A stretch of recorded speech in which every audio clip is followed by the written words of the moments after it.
If you're a serious hunter and you haven't tried Hex yet, this is the edge you're missing. Hunters have always talked about animals having a sixth sense, feeling you before they ever see you. Hex works by completely blocking your body's natural energy, helping you get closer without tipping them off. Most hunters don't believe it at first, until they hunt in it. And once they do, it makes them believers fast. Go to hexhunting.com. That's HECS hunting.com. And use code WAYPOINT to save $20 on a full Hex system.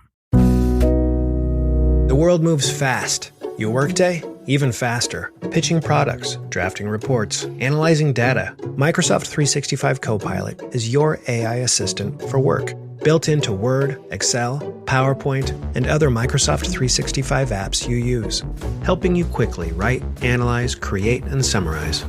So you can cut through clutter and clear a path to your best work. Learn more at Microsoft.com/M365 Copilot. Raise the rudders! Raise the sails! Raise the sails! Captain, an unidentified ship is approaching. Over.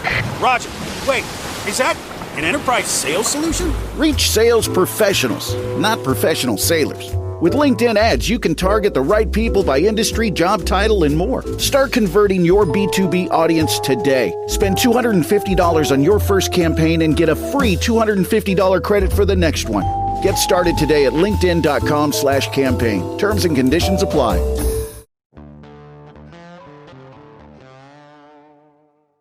Howdy, folks, and welcome to the Hunting Stories Podcast. I'm your host, Michael, and we got another great episode for you today. Today, we're actually connecting with Dave Munson. Dave is the founder, the visionary of Saddleback Leather.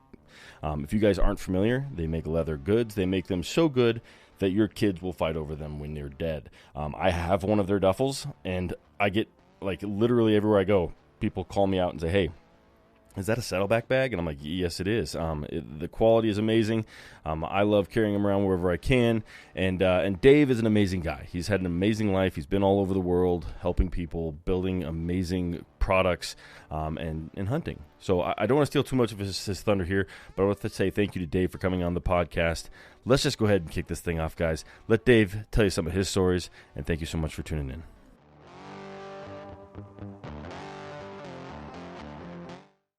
All right, Dave, welcome to the Hunting Stories Podcast, sir. How are you? Oh, I'm doing just fine. A little tired, but I'm doing pretty well. How are you? I'm doing very well, Dave. I'm super excited to chat with you. I know that your folks reached out to me. Actually, I don't know if I told you this, but they reached out to me the day before my son was born, and they're like, let's go ahead and jump on a phone call. And I was like, give me a week maybe before we have some conversations. And now he's 4 months, almost 5 months old. So it took a little bit of time to get us connected. But you're a busy guy, but I am excited, very excited to connect with you and hear some of your hunting stories today. Well, I'm really glad to be here. Thanks for having me on. Of course. Let's do this. Why don't you introduce yourself, sir, a little bit about you, a little bit about your company, and once you've done that, I want to share a little anecdote with you about some of your products because I have a few of them. So, okay. Set the stage. Let us know. Let us know a little bit about you, Dave. Yeah. So I was a youth pastor for a long time, and I burned out, and I thought, but I was always designing things. My youth pastor asked me to go to Mexico to go teach English at this mission they were doing, and so I raised some money and went after it. And then so that worked out. I would learn some Spanish, and I had a bag made while I was there, and a leather bag. I was like, what would Indiana Jones carry? Because I wanted a bag, And so I had this bag in my head, looked for it, couldn't find it, but I found a guy making bags, and so he made the bag, and I sketched it out. He made it, and everywhere I went, people were going, oh my gosh, where can I get a bag like that? Where can I buy that bag? And so I thought, hey, I could keep doing youth work, and I wouldn't have to have a job. I could just volunteer. It'd be really cool. I'll make some more bags. I ended up in Juarez, Mexico with my dog. I had a black lab. We slept on the floor of a little $100 a month apartment for a few years. No hot water. But all the money I was saving, I was depositing in the bank account. And his father and son, they'd send bags up on the bus to Juarez, and then I would just go to El Paso and I would sell them on eBay. Yeah. Met my wife on MySpace in 2006. What was your MySpace song? I remember MySpace. Yeah.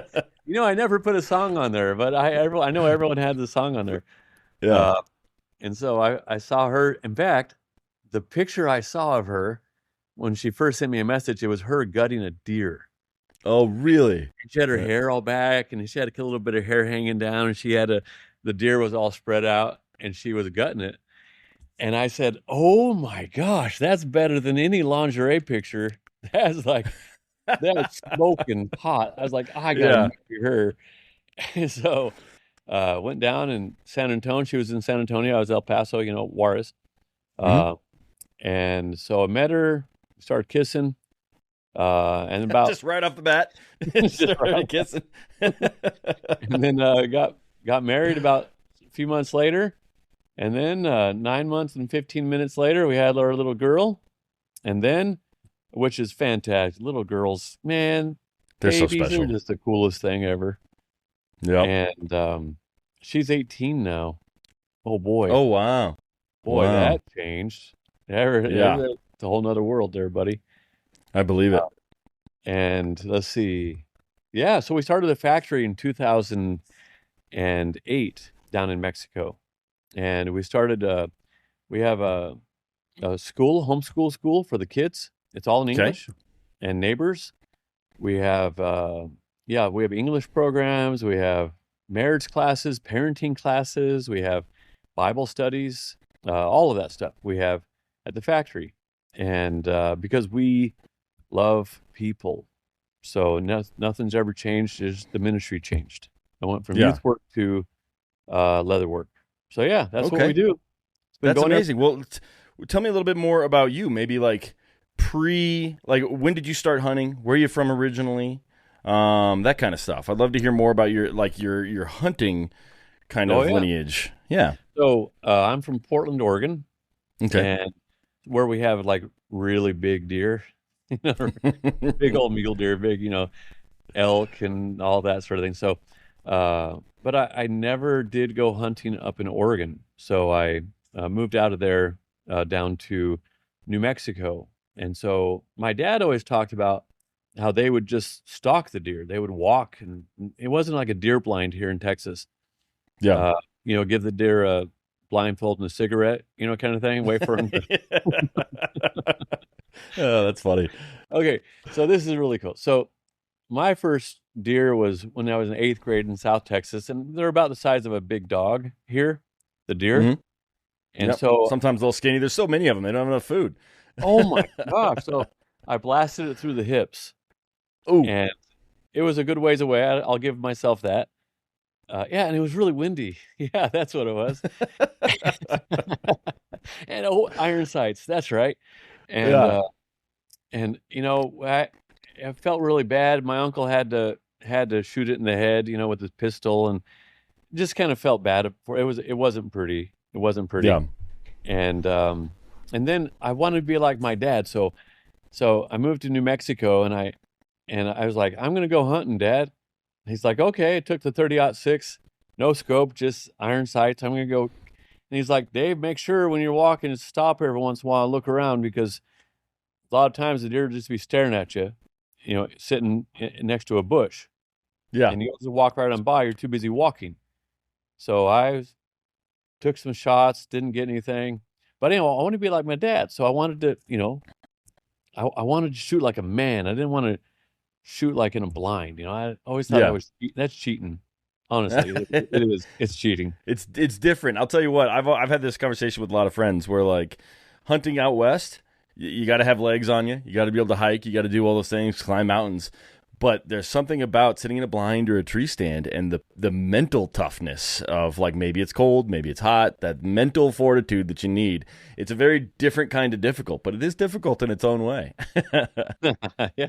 I mean, I shot my first deer out of a truck. I was out of the so I can't. I mean, come on. I got to be real there. So get it. So I got a boy, and I said, and he got his license and whatnot, and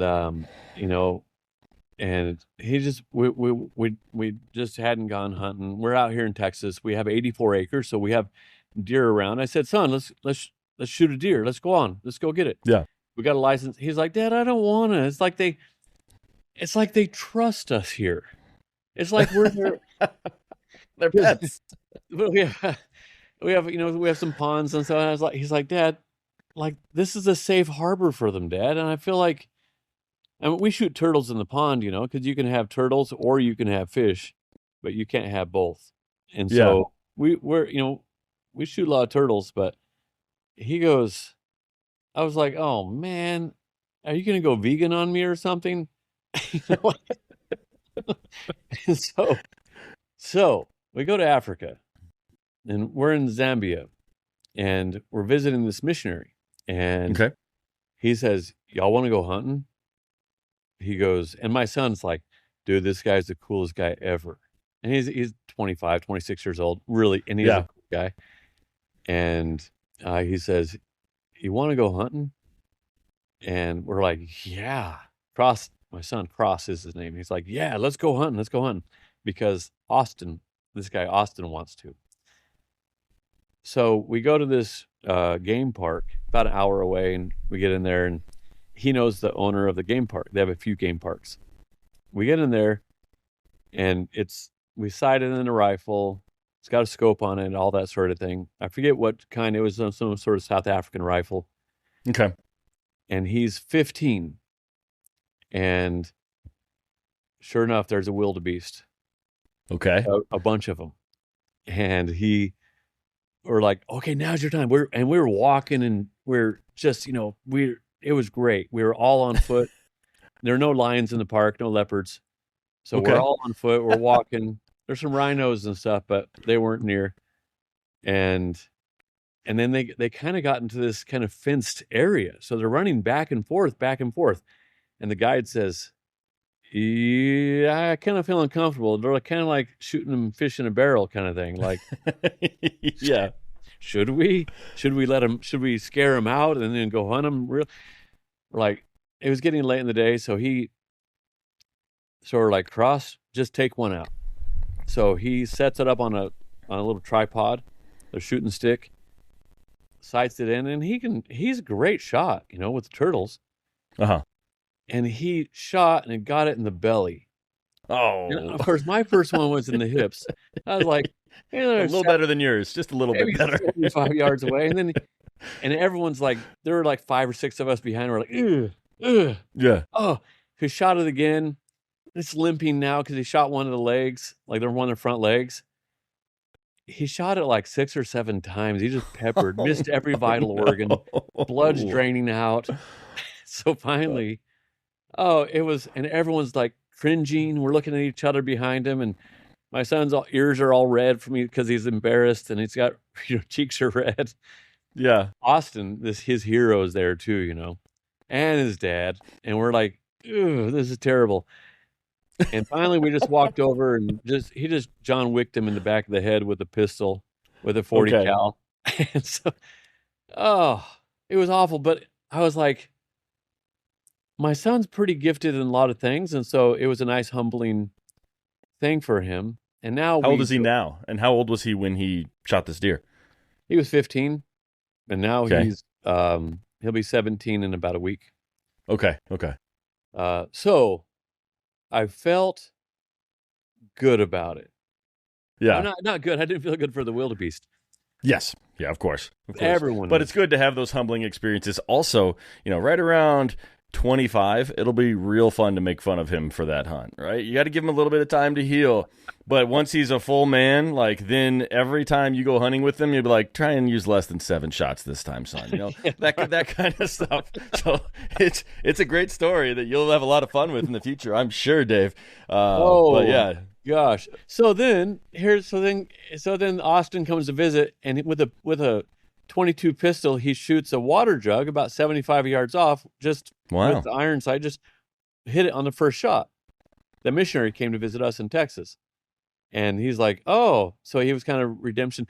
And then we went hunting this last season, and he's like, Dad, we got to get a blind. We got to get a feeder over there. We have a feeder by the tents, but we need to get a feeder over there. We need to do. I said, no, we're not going to do that, son. We're going to do it the man's way. We're going to hide in the leaves until the deer steps on our chest, and then we're going to slice his throat. No, I said, no, here's what we're going to do.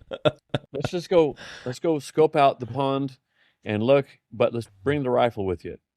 So sure enough, we're walking out there. The deer jumps out, a buck, 8-point buck. And he's like, should I take him? I said, sure, son, take him. Right through the heart, about 75 yards away again, maybe 100 yards. He just took him out. He ran off about 40 yards, and that's where we found him. So gotcha. He got what I wanted all my life as a kid.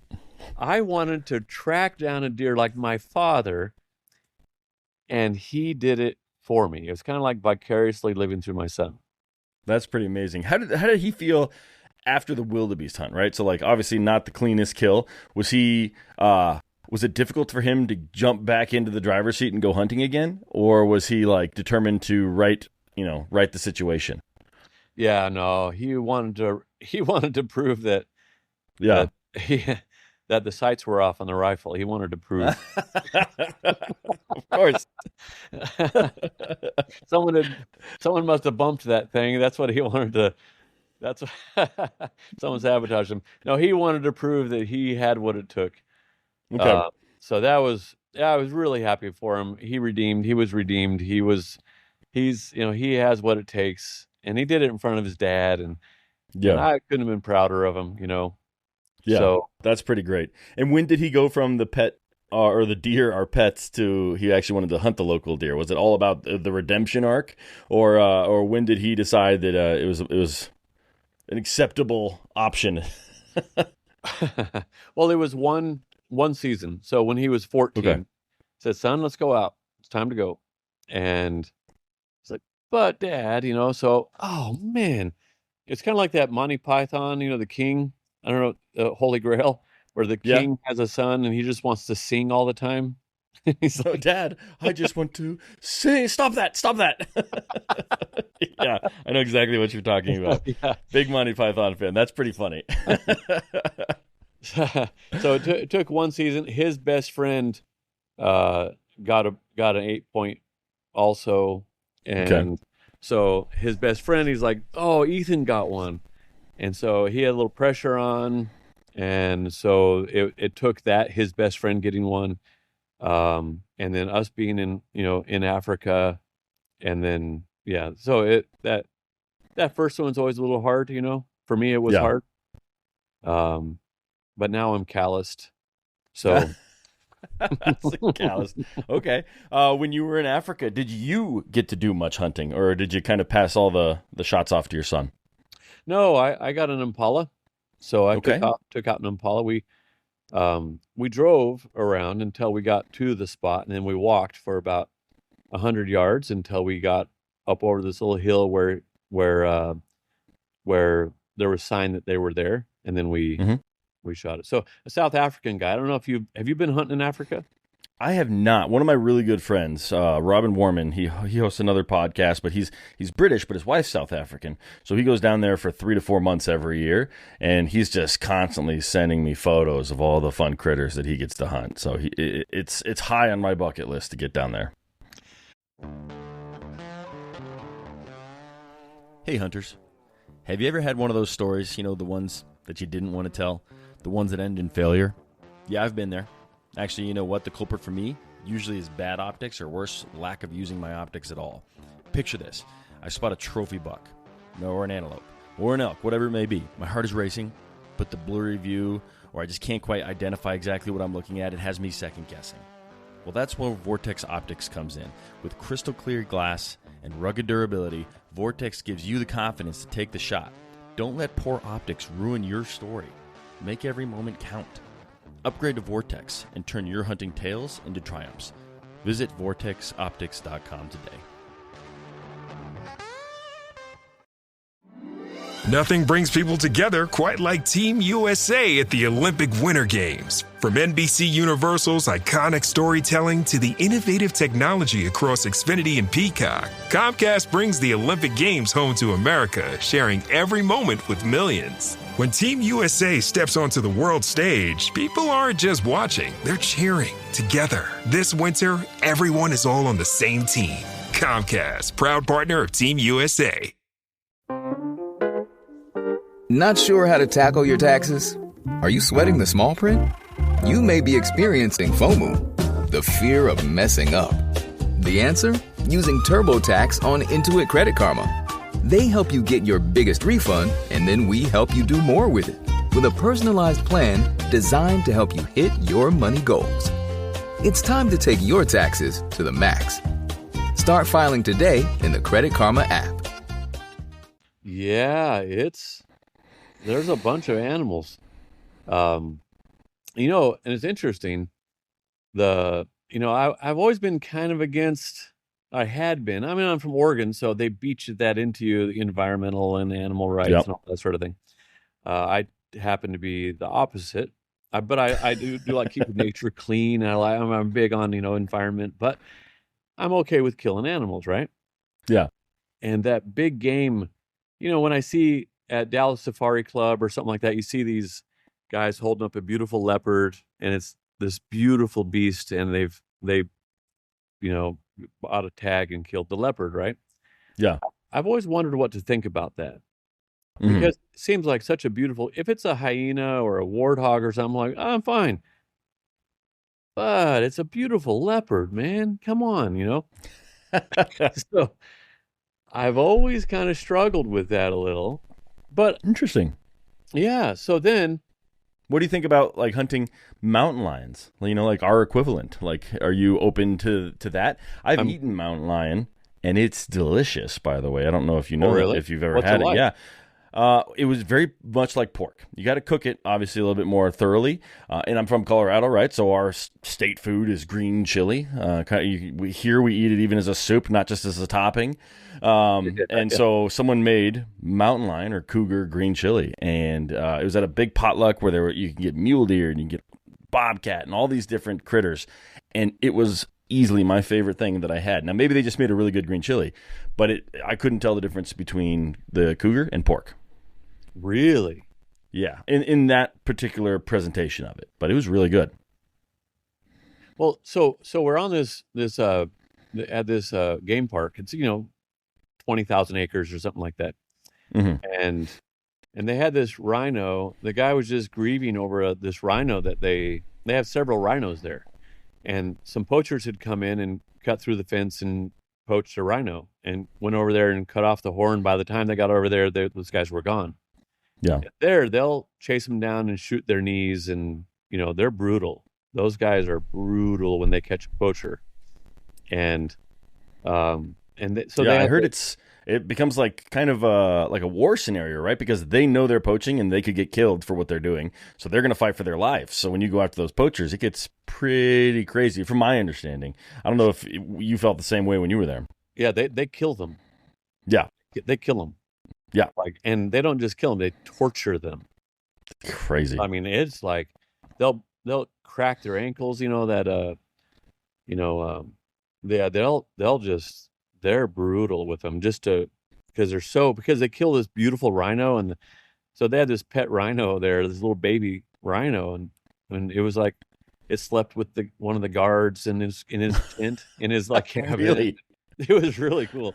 But when those poachers do that, and so they said if we didn't have a game park, then we would have no rhinos, we would have no wildebeest, we would have no impalas, we would have nothing, because all the villagers would kill them all because they're eating their gardens and eating their farms, and they would eat them for meat, and we would have no animals whatsoever.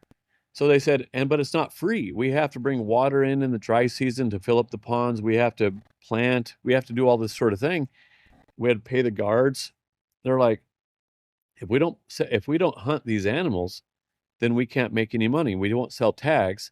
And so we're keeping these animals alive by selling tags for big game hunters to come in and, spend $100,000 on a lion tag or a leopard tag, and then they kill the old one that's about ready to die anyway. Mm-hmm. Or one of the overpopulated or whatever, and they're like, dude, it keeps the animals alive. And it's a working system. Yeah. I was like, you know what? They're actually, I always heard conservation or whatever. Yeah, rolling my eyes. Yeah, that's just it's the excuse you use. But it's really true. There are millions of animals alive because of big game hunters. Absolutely. 100%. And I don't know, I think it's a U.S. law, right? So you can't take the meat home when you went out there and killed your impala and all those things. So that typically goes back to the community. I know that I've heard a story about a big giraffe. Same thing, old giraffe. It was when giraffes get old, they get feisty, and he was just like smashing his neck into other giraffes and killing other giraffes. They're like, we got to get rid of this one. They were going to kill it no matter what, but they found a hunter who was willing to pay $50,000 to come out. That money goes into the ecosystem, the community, and then that meat, which I don't know if you know this, but the pronghorn antelope, its closest genetic relative is the giraffe, so it's very edible. And so they just sent that meat out to the community. So it's definitely helping all of those communities. I do wish hunters could take more meat home with them rather than none, but It is what it is. It's still helping the communities and the animals in the area, which is pretty cool. And you're right. A lot of people think it's BS, right? That it's not really the case, that it's conservation, but it really is. It's just, if people were informed about that, I wasn't really informed about it. If people were informed about it and they saw the people with the dead rhino out there in the field and the little baby rhino all by itself, and if they saw these things, they would go, man, I want to go big game hunting. And then they have an industry now. So you have, 20 guards in the park, and you have people working, and now their kids are going to school, and who never ever would have gone to school otherwise. And no, it's a really cool thing. I think more people need to know about it. Yeah, I agree 100%, especially non-hunters. I think a lot of like hardcore hunters do have a pretty good perspective. Maybe not that great in Africa compared to like the North American stuff, but in general, non-hunters, it's all just bad taste, I think, when it comes to African hunting. They just think it's all bad. So someone needs to spread the good word. Maybe that's you, Dave. You know what? Maybe I'm. I was talking to a big German tannery. They have about 13,000 employees, different places around the world. Mm-hmm. And I said, "Hey, what could I do to help you guys?" Because I was bringing them into Toyota. I designed a truck, the interior of a Tundra, Toyota Tundra for Toyota. Oh, and cool. We did a collaboration thing. And I said, "I'll bring you into Toyota. I'm going to try anyway, as we're developing this leather. But like, what can I do to help you guys?" And they're like, "You help us? Don't you know who I am?" kind of thing. Yeah. And they said, "Well, if you could get more people to learn about vegan leather and how it's not leather, how it's actually a petrochemical like vinyl with some sort of sprayed mushroom top or some sort of sprayed something on top of it, and then more cars would get leather, and how leather is the responsible thing. It's irresponsible to use synthetics. It's the responsible thing to do to buy leather. It's eco-friendly. It's all these things. You're saving money. It turns back into dirt, in a year once you bury it, kind of thing. Yeah. And anyway, so it's all of the stuff that the virtue signaling vegans are whining about. Yeah. It's like it's all of the stuff that they want, or at least they say they want. But anyway, so I'm making a big campaign against vegan leather, which in Italy it's against the law to market your stuff as vegan leather if it doesn't have actual leather fiber. So, yeah. I've always thought it was weird that they have to slap on the names of things when they're like doing an imitation of it. Like vegan leather, like that's ridiculous. Just call it something entirely different. Kind of like the fake meat. It's like it's not meat. Like, don't call it, vegan meat. Just call it sludge or whatever. Pick another term, but it ain't meat. And that had its big thing for a year or so, and I feel like all that's just started to disappear because it's not good for you. No, actually, so in this, I'm putting together a long video on trying to flip vegans to be leather lovers, and so we were in. But they're just uninformed. No one's told them. People have lied to them, and they believed the lies. So I'm trying to flip them, all the benefits of leather and all the ills of vegan. And so I was in Morocco, and I stopped at the number 2 vegan restaurant in according to TripAdvisor in the whole world. Interesting. And I had the equivalent of a hamburger. Okay. Oh my gosh, it was delicious. I couldn't believe it. I thought I was gonna like have a barf bag right next to me so I could throw it up in there, spit it out. It Yeah. was it was really good. I was shocked. So Uh, what was in that burger? Was it like synthetic, lab grown meat? Was it black beans? Like, do you know what the patty was made out of? it was like tofu and black beans and I don't know. Yeah. It was something, but whatever they put in there, they did it There you right. go. I couldn't Okay. do it. I mean, I got to be honest. I'm not going to try to say everything that's wrong there, but like, it was right up there. There you go. Did you get any hunting done in Morocco? Do they do hunting in Morocco? I know there's some places that kind of poo-poo it altogether.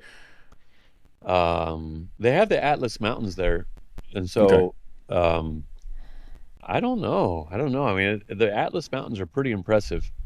Mhm. And they have the camels, but no one really hunts camels. I think that's kind of poo-pooed on. Not my camel. Yeah. They just kind of roam their camels Okay. just out in the desert. I don't know. So now we're opening up. We're doing our headquarters right now. We're building headquarters, and we have 4 buildings, and 3 of them are going to be made out of solid leather. And like bales of hay, but Yeah. we're doing one is bales of straw, and then we're plastering it, and then the other 3 are bales of leather scrap. And so Interesting.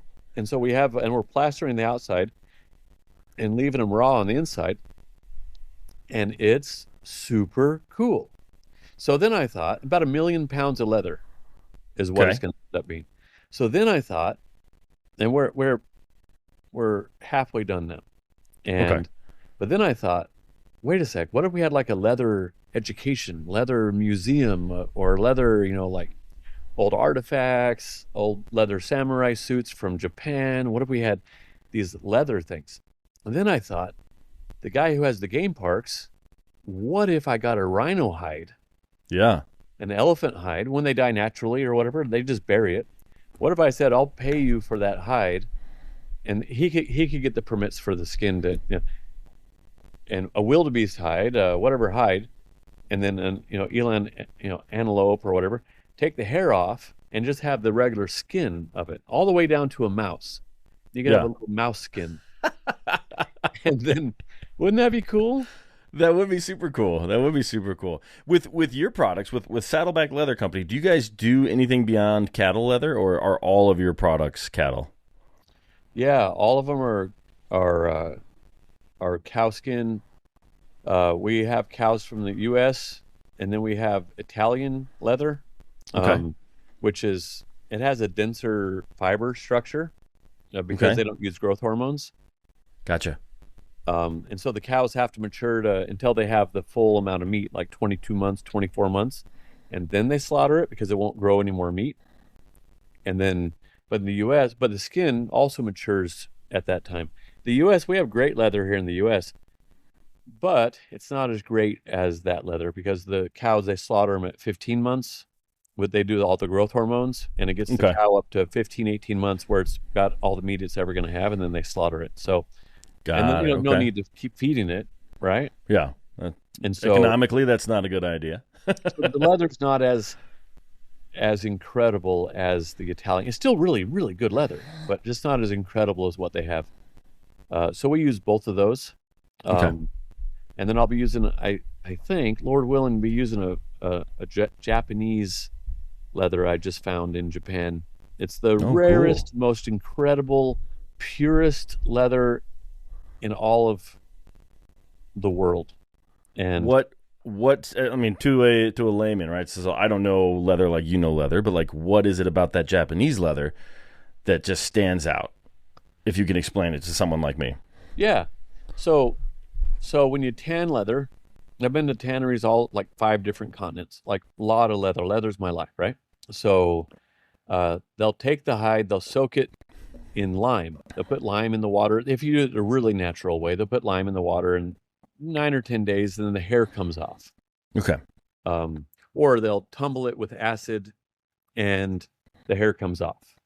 with the lime in a day or 9 days, whatever. These guys just leave it in the river for however long it takes. It takes 2 years to tan a hide. Normally, with some leather will go anywhere from 3 weeks to a year. Okay. But theirs takes 2 years. They leave it in the river, and then they tan it with salt and fat, cow fat, beef fat, beef tallow. Okay. They'll treat the tallow, the beef fat, which is tallow for skin and stuff. And there's a process over a 2-year period where they make it so it doesn't rot anymore. So the most natural I've seen is in England, and they'll soak it for 12 months or so, and they put in tannins, or from trees. They take the bark and stuff, and they'll pulverize it, so it's really fine powder, and they'll put it in there, and then they, with the lime, they treat it throughout the process. This it's just not treated, and it doesn't change color. It's really soft and supple when you put tannins in the water. Those are wood fibers, and it stiffens it up, makes it kind of stiff and thick, kind of stiffer. Got it. Okay. And this is just really, really natural. Salt and fat. That's all they do. That's so interesting. I'll tell you my anecdote about one of your bags. So I have one of your duffels, and it's a true military duffel, right? The one that has one open end on the top, not necessarily on the side. And I've been taking that on work trips with me. So I went to Seattle 2 weeks ago, and I've had multiple people tap me on the shoulder and go, "Is that a Saddleback Leather bag?" And I'm like, well, yes, it is. And there's no brand, it doesn't have this big label of your company on it. It's just a beautiful leather bag that I use because I don't like carrying wheelie suitcases. I prefer to just put them on my shoulders and walk. And it stands out. And people, I've never had someone wave me down for my luggage before, but with your duffels, they absolutely do, which is super cool. And I also love your I don't know if it's your official slogan, but I've seen it on your website. It's have them fight over it when you're dead. I'm like, that's a little morbid, but it makes so much sense. And it's exactly what I want in my life. It's I don't want to, it's a bad example, but camping chairs. I'm a big guy. I used to break them every year. I'd go through 2 or 3 camping chairs a year. And so I was like, I'm going to just pay a lot of money for a really expensive one, and that one's lasted me for years. And so same concept with your products. They're really high quality, and I'm probably never going to need another duffel ever again. And it's also very cool that whenever I go places, people are noticing it and actually mentioning it to me because they're impressed with your product. So I think it's very cool. Oh, that's a good report. I like that one. Thank you very much. Yeah, I'm not kidding. I've had the bag for few months, and at least twice now someone has pulled me aside and asked me if and they've called your brand out specifically. So you're doing great work with your bags. Let's take a pause from hunting stories. Not that we've been going kind of all over the place, but why don't you tell everyone about your brand? You've talked a little bit about how you started it, but tell people about Saddleback Leather, what you're trying to do, what you make, etc., and we'll go from there. Oh yeah. So actually I just wrote a book because people were like, dude, you got to tell the story. You got to tell the story. And so I just wrote down, man, hat tip to people who write a book. Oh my God. Have you written a book? I have not written a book. No. My father's written a few tech books, but I have not written any. Dude, you need to write a book. You really need to write a book. It's good for you. Oh my gosh. I didn't know. I believe it. It's named They'll Fight Over It When You're Dead. That's right. There we go. And we got the audio book of the year. That was really cool. God blessed us with that, and somewhere for last year. But anyway, so we do. I wanted a bag for myself, something that I wanted, something that was good looking. Everything that I had seen ever since zippers became popular in the 60s and 70s, more 70s, people started, instead of having that old grandfatherly look, with flap over and buckles like everyone used, when zippers became popular, they just said, why don't we close everything with a zipper? And so therefore people were like, it looks like your grandpa's bag. Ha ha ha, look at my bag, it's got a zipper. And so those fell out of fashion, the grandfatherly bags. And so I wanted something like, like Indiana Jones, 1930s, 40s, one of his bags, something like he would have carried. And so I had that grandfatherly kind of old soul feel in me, like desire. So I made that bag, and I just started making things old fashioned, no zippers. And so when it came out, my bag came out, no one had anything really like it because everything had zippers. Yeah. Why would you do anything else? And so that really it really hit on people. And I swore off zippers. I said no zippers on, no breakable parts at all. Just good, heavy quality leather with really nice lining, pig or goat lining, which is fantastic, super tough. And just heavy thread, and we'll put a 100-year warranty on it, and they'll fight over it when you're dead. And so that's great. I had this idea in my head. I thought, with my first bag, well, actually, when my dad said, if you don't smoke or drink till you're 21, I'll give you a gold watch. And I said, huh. And I didn't smoke or drink till I was 21, but I didn't do it not because for the gold watch, but because my dad, I saw that it was really important to him, and I love my father, Yeah. And so but I always imagined this pocket watch that my grandkids would fight over when I was dead. Maybe they're like, hey, I get grandpa's pocket watch when he dies, kind of thing. Yeah. And so then I thought about that with my bag. I thought, my grandkids fighting over I'm after the funeral, they go to the house, they go into grandpa's study, and they're rummaging through my stuff, and they're like, oh, look at his pocket knife, and oh, look at his leather bag. I get it. No, I get it. And then fighting over it. And I think everyone wants something like that. Absolutely. So I design for the museum, for the Smithsonian. I want my stuff to go into the Smithsonian one day.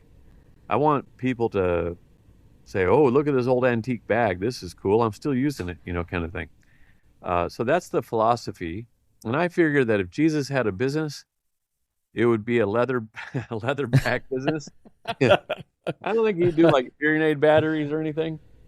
I think he would do adult diapers. He wouldn't do any of that. He would do like adult diapers. He would do like a leather company. It was like super cool. It was the first thing that was ever made on earth was leather clothes for Adam and Eve. They sinned, and he killed an animal and made clothes for him. So he's in the leather business. He was the first leather worker. So I figured it smells good, it's manly, and he would have really high quality. He would want it really good looking, because everything he makes is perfect and beautiful. He made the earth because he loved it. He did it for himself. He says for his own good pleasure, and it was good. He made the earth, like perfect. And so I figure I try to run my business as if how would Jesus run it? Yeah, he would do better. Like, it'd be a lot better, but I try my best. Yeah, we mess up. Gives you something to aspire for, and you're making wonderful products. And it hit one of my heartstrings, because like my father-in-law, who you actually remind me a lot of, sir, but he passed away. But he was giving out his like rifles, and so like before I was aware of Saddleback Leather, I was like to my wife, I was like, I want to buy things that I give to our children. And like I was like, I don't want to buy 1,000 guns. I want to buy really nice rifles, so that when my son gets married, I can give him this really expensive rifle that means all this to me and has all this history with me. And then I saw your bags. I was like, that's what I want. And so I actually have one of your it's your shotgun sleeve as well. And if you look over my shoulder right there, your pistol sleeve. But yeah, like I'm like, seeing those, I was like, that's what I want, to put the weapons and the rifles and the shotguns that I'm going to pass along to my children. Hopefully they're passing it on to their children. And it's just this whole package that I'm like, this is going to be in our family forever. And that's what I love about your brand. So. Oh, you know what? I think that's in every man. I think there are a couple things there. You want to hand something down that says, like I got my grandma gave me her dad's pocket knife. Mm-hmm. She had it in her cedar chest. And I told my son the other day, I said, I forgot about it. And I said, hey, son, guess what? You get your great-grandfather's pocket knife that he carried with him every day. Like, there's something people want, I heard about a family, after the dad died, they spent $3 million suing each other for his harmonica, because he would play the harmonica every night after dinner. And they all sued $3 million, blew a bunch of their inheritance because they wanted that harmonica. And so there's something to it. And there's something to having, like, I don't know, something to having nice things. Mm-hmm. And they're not always like platinum wiring does just as good as copper. You know, you don't have to have platinum wire or gold wiring in your house. But there's something about having just really high quality, beautiful things that people are drawn to. Absolutely. I wish I was the same size as my father-in-law. I'm quite a bit larger than him. Otherwise, I would have definitely grabbed some of his like really fine jackets and things like that as well. But yeah, it's something that I think everyone should consider, right? Like, what are you going to leave the next generation? Because they'll always think of you forever as they're toting around your bag or out hunting with your rifle or whatever it might be. So I love the concept of what you're doing is my main point. And if you want to add anything there, we can do that. Or I wanted to ask Dave, we're here to hear hunting stories. Do you have any more hunting stories for us? Zootopia 2 has come home to Disney+. Let's go! Get ready for a new case. We're the greatest partners of all time! New friends. Gary the Snake. And your last name? The Snake. Dream Team. Get new habitats. Zootopia has a secret reptile population. You can watch the record-breaking phenomenon at home. Zootopia 2, now available on Disney+, rated PG. And right now you can get Disney Plus and Hulu for just $4.99 a month for 3 months with a special limited time offer. Ends March 24th. After 3 months, plan auto-renews at $12.99 a month. Terms apply. This episode is brought to you by Alexa Plus. Say hello to Alexa Plus and see how Alexa can do more for you. Need tickets to that last-minute show? Craving your favorite restaurant? Sit back, relax, and talk naturally. Alexa's on it. Alexa learns your preferences to create a personalized experience. And now, Alexa Plus is free with Prime on your Amazon devices, like Echo and Fire TV. Learn more at amazon.com/Alexa Plus.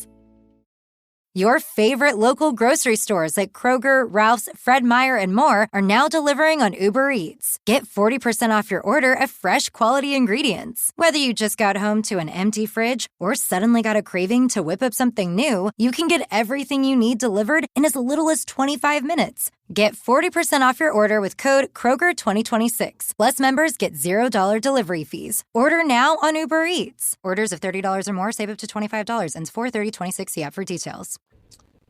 No, nothing that stands out like incredible besides just shot a deer and yeah. I cleaned, gave it a cigarette and a blindfold and shot a couple deer. I don't clean them. I take them in to get processed. Do you clean your deer? So I've only shot one whitetail, and I did clean that because I didn't know any better. Because I started hunting Western big game, and Western big game, you shoot an elk, you can't just drag that thing out. You have to clean it. You have to quarter it. So my first deer, I quartered it and then threw it in a backpack and walked out of where I was because I was about 1.5 miles, 2 miles deep into some public land in Texas. And with all of my other animals, we've always cleaned them, always quartered them, and chopped them up and took them out of the field on our backs. Okay. Yeah, that's a whole. I was a little intimidated with my sons. Yeah, the most recent one. I was a little intimidated because I watched my dad and my uncle do it in the garage when we were hunting, and I didn't know how to do it. We gutted it and we strung it up in a tree overnight. Which was cool, but I don't know. This is interesting. To be intentional, I think about teaching other men that. I think that's. I met a guy the other day, and a friend from church, and he said he was 56. He said one of the pains in my life, he said, was that I've never been fishing. Oh, really? And he said, my dad was like from some city, Des Moines, Iowa, or Chicago, or somewhere. And he said he didn't ever take me fishing because he didn't know how to tie a hook. And so he never taught me how to tie a hook. And so I just never took my kids fishing either because I didn't know how to do it. Yeah. And so I was thinking about that when it came time for gutting the deer, and I knew how to gut a deer, and you can look it up on YouTube how to skin a deer. But like, I've seen guys like speed gut, and it's like pretty impressive. Yeah. Yeah. Like, how do you do it? The dogs are going to eat everything. Like, it's just like, where do you start? But I think there's something to men being intentional who know how to do that, to be intentional and say, hey, Rick, you want to come on over? I need some help. Would you mind holding this for me? I'm gutting my deer and I'm going to clean it. And would you mind? I need some help. And so even if you don't, bring over Rick, your neighbor, who just moved there from New York City, and have him bring his boy. Could you guys hold this and that? But teach him. I think being intentional. It made me feel bad with the guy who'd never been fishing because his dad never taught him how to tie a hook. Yeah, absolutely. My son knows how to tie a hook. And so so my dad's very similar to your friends, where he came from a city and he didn't do hunting, he didn't do fishing, he didn't do any of that stuff. So I've kind of picked it up on my own. Here's a funny story for you. So my first big game that I was processing, I was out with some gentlemen that knew what they were doing. I shot the elk, but they knew what they were doing, and they were like, let's just take advantage of this. And I was like, all right, well, thank you. Teach me. And they're like, I'll teach you, but you got to hold this because you have to have the proof of sex. So I'm like, hold what? And I just put my hand out, and he just puts the elk pecker into my hand. And so I'm like, all right, this is really what you need me to do. So I'm holding onto this elk pecker, keeping it away from his knife because it has to be attached to the leg. So, you can have some fun with bringing those people along and make them hold things that they wouldn't otherwise probably ever hold. Yeah. All right. Well, the South, when we shot the wildebeest, when Cross shot it. Yeah. We went back and they had a bunch of guys there, a bunch of African guys there, just strung it up, just started just like attacking at it, right? And so, but those South African guys are they're a sturdy, hardy, manly breed. They are. Mm-hmm. And anyway, the guy, his name was Werner. I know he's killed men just in anger. I know. Guys, he was a harsh. Yeah. Actually, he'd become a Christian and he'd softened up some, but he was still harsh man. But anyway, he's like, Cross, now, first thing you got to do is you got to eat some of the liver. And he reached in there and cut off a chunk of liver right there. It's all bloody and dripping down. And he's like, first you put it on you. And he marked under his eyes, and he put a little on his forehead, and he's like, now here you go, eat this. And he made him chew a piece of that liver. He goes, now you're a man. Now you're a man. Yeah. But it was this rite of passage, and but I didn't know to do that. I mean, I had a piece of heart, and I'd forgotten about that. I had a piece of the heart of my deer, and I don't know if you saw that movie. There was a movie where they drank or they ate a piece of the heart after hunting.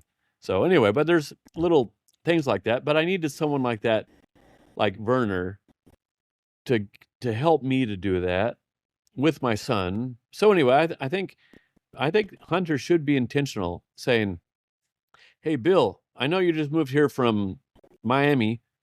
Would you like to go hunting, you and your son and my son? And I don't worry, I've got the rifles and I've got everything ready to go, and I'll show you the works. I mean, we need to go get hunter safety and stuff, but like, you ready? Yeah.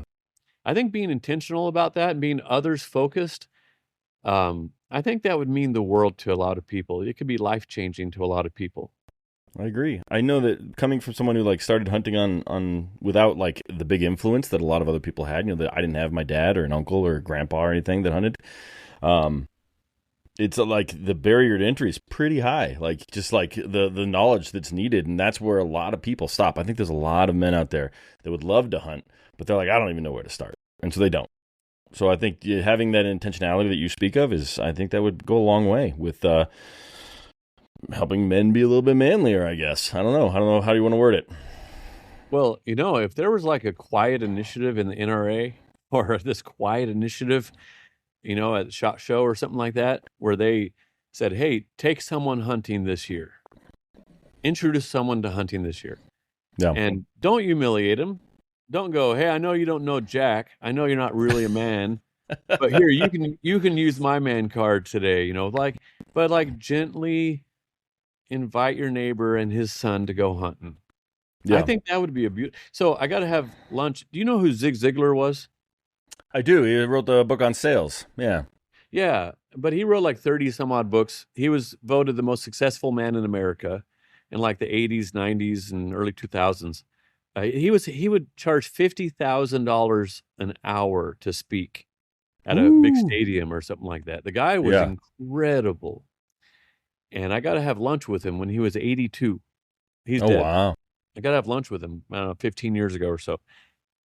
And I sat across from him and I said, hey, if you could leave, if all your courses, your DVDs, your cassettes, your books, everything disappeared off the face of the earth, and you could leave us with one book, what would you write about? On whatever, anything. He said, 3 things. He said, court your spouse because success starts at home. Okay. He said, number 2, encourage everyone. And these are all, by the way, other people focused.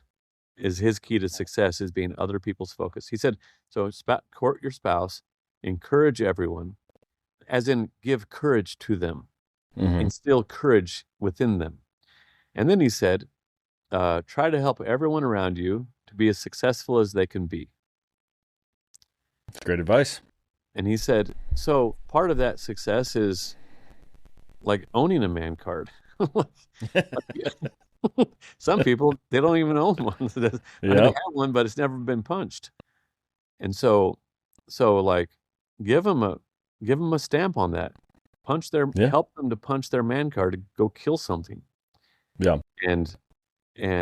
But that's other people's focused. And I think a lot of times hunting is, me focused.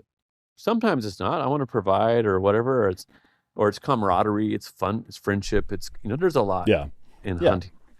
But you can turn it into others focused by taking some newbies along and being really intentional about helping them to have dignity and to have the joy and feel guilty the first time, feel bad.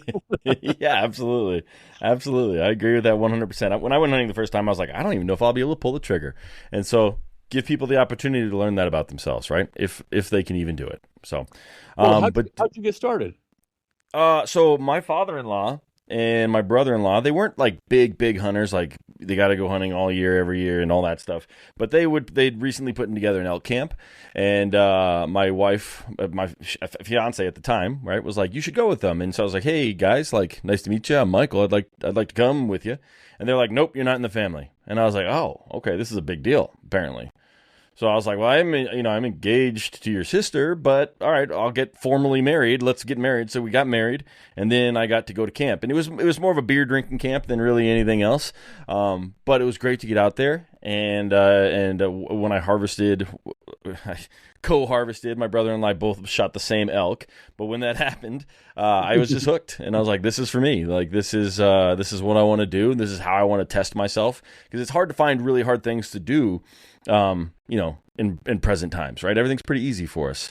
And I found that going Western big game hunting was very hard, and it tested me mentally and physically like nothing else I'd ever experienced. And I was like, this is what I want to do, and this is how I'm going to do it. And so now here I am 11 years later with a podcast, and all I think about is my family and hunting. So that's where we're at. Oh, that's a good story. Yeah. So I'll have to send you the episode where I tell the story about shooting that elk with my brother-in-law, because it's ridiculous. We don't have time for it today, Dave, because I do want to be respectful of your time. I know you only gave me about an hour, and we're bumping up on that. So, but I'll share that episode with you. It's actually my, I think, 100th episode. We did a homage to my father-in-law who has passed, and we told a bunch of stories about him and his life, and we also told that story because that was the last hunt that I went on with him. Oh, okay. All right. Yeah. Yeah. That's cool. Everyone who's been hunting has a hunting story. Mm-hmm. Seriously. Yeah. Absolutely. And you think about what was the first thing people wrote about, right? You go back to the caveman. They had their hunt stories written on their cave walls. So I think it's just human nature. I think it's everyone loves a hunting story, whether they know it or not. It's in our bones. Oh, absolutely, absolutely. And people who don't have one wish they did. Mm-hmm. Absolutely. Well, let's do this, Dave, because like I said, I want to be respectful of your time. Why don't you tell the folks where they can find, your book, your company, everything. So, and then I'll share all the links in the show notes. But why don't you tell them where's the best place to learn more about you and what you're up to?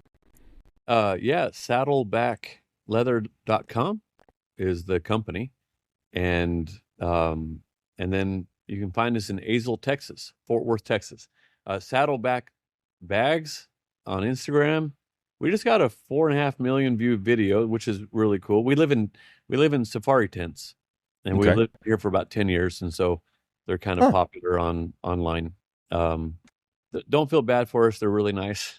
They're really nice. But yeah, we live in 4 safari tents. So Saddleback Bags, Saddleback Leather on YouTube, Facebook, Saddleback Leather, all those places, Instagram, LinkedIn, Twitter, all that sort of thing. We're not active on Twitter. But yeah, saddlebackleather.com. Perfect. I'll put links to everything. Can people come and check out your leather buildings? Because that is a super interesting concept. Are you doing like tours or anything like that when that's all completed? Yeah. I'm going after the coolest headquarters in the whole world.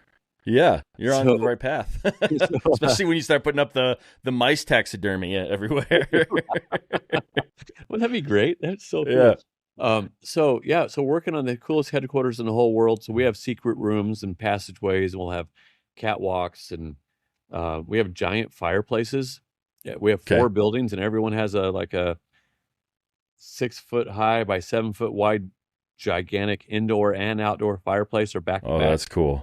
We're having a giant amphitheater. We're going to have swinging bridges between the buildings up high. So yeah, hidden bookshelves and fire. I like the way you think, Dave. This is awesome. Okay, seriously, it's going to be really cool. So yeah, we would love to have visitors out here.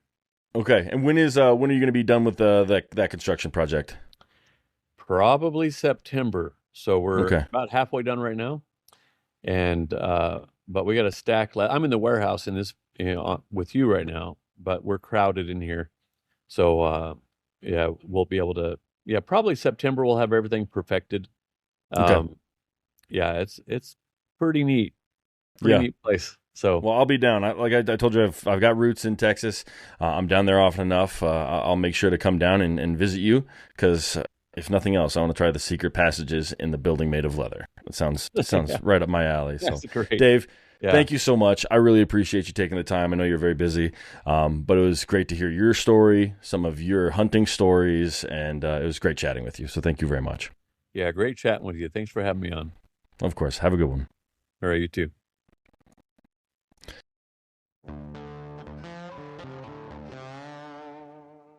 All right, guys. That's it. Another couple stories in the books. I want to thank Dave, of course, for coming on the podcast. It was really great to meet him. I'm a big fan of his products. I highly encourage you guys, if you're tired of buying just stuff that breaks and eventually you're going to throw away, check out Saddleback Leather. Like I said, I have, I think, one of their bags, one of their duffels, and 2 of their gun sleeves, and those are going to go to my children, and maybe, if I'm lucky, my children's children. So, guys, thank you so much for tuning in. I really do appreciate it. Dave, thank you for coming on. Big fan of the product. To you guys, I've got some giveaway coming up here shortly for my 200th episode, so please do follow me on Instagram. That's probably the best place to stay aware of it. I'll keep mentioning it here, especially once it goes live, but the best place to get involved is on my Instagram, so give me a follow there. Link are in the show notes. Also check out Saddleback Leather. All their links are in the show notes. But that's it, guys. Thank you so much for tuning in. I really do appreciate you. Now get out there and make some stories of your own.